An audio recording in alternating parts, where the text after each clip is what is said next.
What are children's advocates in Kentucky hoping to achieve in the upcoming legislative session? Over 100 nonprofits met yesterday at the Blueprint for Kentucky's Children event to discuss just that. Our Mackenzie Spink was there and tells us what children's issues are top of mind for advocates and some state lawmakers for 2026.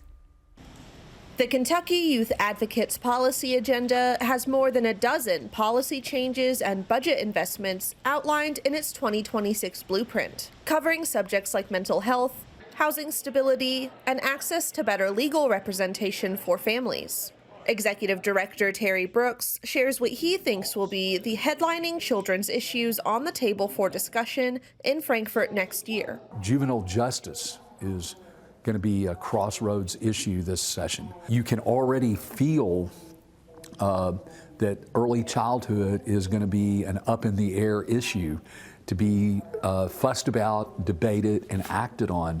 Although the policy blueprint from Kentucky Youth Advocates is extensive, Brooks says he has seen successes in this arena in the last few years. For instance, while far from perfect, we have a much more cohesive child welfare system than we did a few years ago. The other area that I would highlight is over the last 10 years or so, there's been significant progress mitigating the tragedy of abuse and neglect. Now, if there's a single kid in Kentucky who is abused, that's one too many.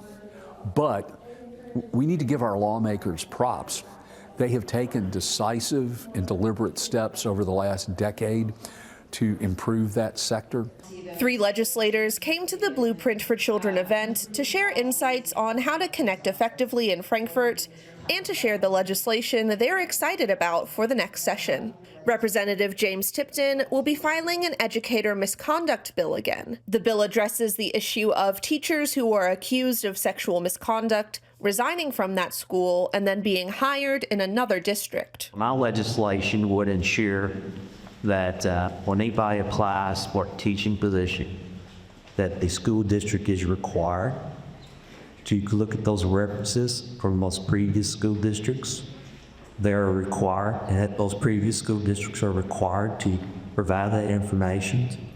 Republican Representative Jennifer Decker will be introducing a bill implementing education and trade school into Kentucky jails to better improve inmate outcomes upon release. We have one of the highest rates of incarceration in the nation, and what studies have shown is that the children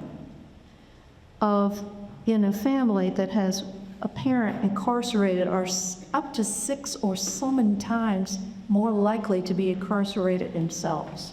Louisville Democrat Joshua Watkins says he looks forward to yet another push for universal pre-K in the state. There's an old proverb that says that it's easier to build strong children than to repair broken adults. I totally believe in restorative justice.